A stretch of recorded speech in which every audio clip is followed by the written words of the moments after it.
Cordial saludo, mi nombre es Karen Dayano Seche Torres, estoy en el curso de electromagnetismo en el grupo 62 y voy a realizar la explicación de la práctica número 3, experimento número 3.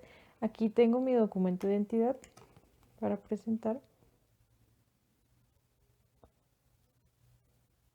Listo, y ya procedemos con la explicación del video. Listo, aquí tenemos nuestra bobina, entonces voy a empezar explicando cada uno de los componentes de lo que tenemos aquí. Entonces tenemos aquí alambre de cobre esmaltado número 30 con el cual hicimos la bobina número 2.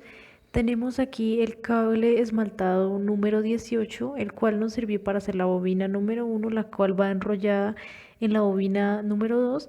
Y también con el que hicimos conexiones como por ejemplo en esta y aquí para conectar lo que fue la resistencia al interruptor. Listo, tenemos aquí una batería de 9 voltios para hacer la alimentación de la fuente, un cable conector el cual nos va a conectar lo que es la batería a los componentes. Tenemos el interruptor aquí, tenemos aquí lo que es el transistor que es 2N 2222A y una resistencia de 22 kilo ohms. Listo, también tenemos lo que es pues la bola de aluminio, que es como para decoración y para hacer que la corriente también traspase por ahí. Listo, entonces ¿qué tenemos aquí? Que conectamos lo que es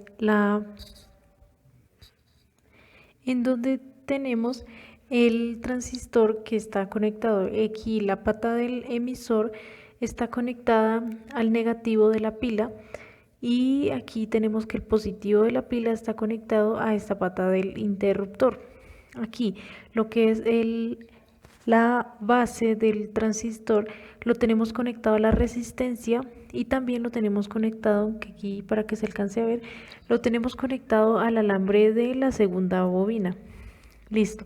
Aquí en el colector tenemos conectada el cable de la primera bobina y por la parte de arriba tenemos también conectada lo que es la primera parte del cable de la primera bobina, lo tenemos conectado aquí al final de la resistencia con un cable que también nos lleva de aquí de la base de la parte de abajo de la resistencia a la otra patica del interruptor.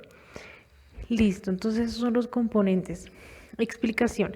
Entonces tenemos que al encender la batería, esta va a transmitir un voltaje, el cual va a pasar por todo esto. La resistencia va a evitar que el transistor se queme y tenemos que el transistor va a funcionar como que nos va a funcionar como un interruptor, el cual va a estar abriéndose y cerrándose, pasando así lo que es la corriente, el voltaje de la corriente que nos va a dar, nos va a llegar a el cable de la primera bobina, creando un campo magnético. Aquí al generar el campo magnético va a pasar a que va a conectar con la segunda bobina, creando así la corriente eléctrica, la cual pues va a funcionar en toda parte de la bobina. Y aquí como esta parte está conectada por un cable, es que el cual va a hacer que también va a llegar la corriente hasta la parte de arriba de la esfera. Aunque generalmente entre más alejado se encuentre, menos va a ser la intensidad de la corriente eléctrica para el bombillo y entre más cerca esté, mucho más se va a encender.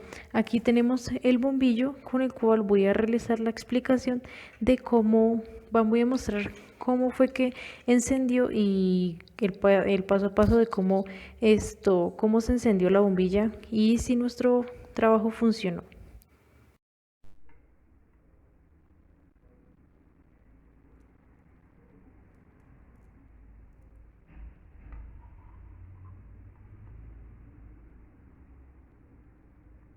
Como pudimos observar, el bombillo al acercarlo a la bobina y moverlo a lo largo de esta, este se encendía porque sentía la presencia de un campo eléctrico.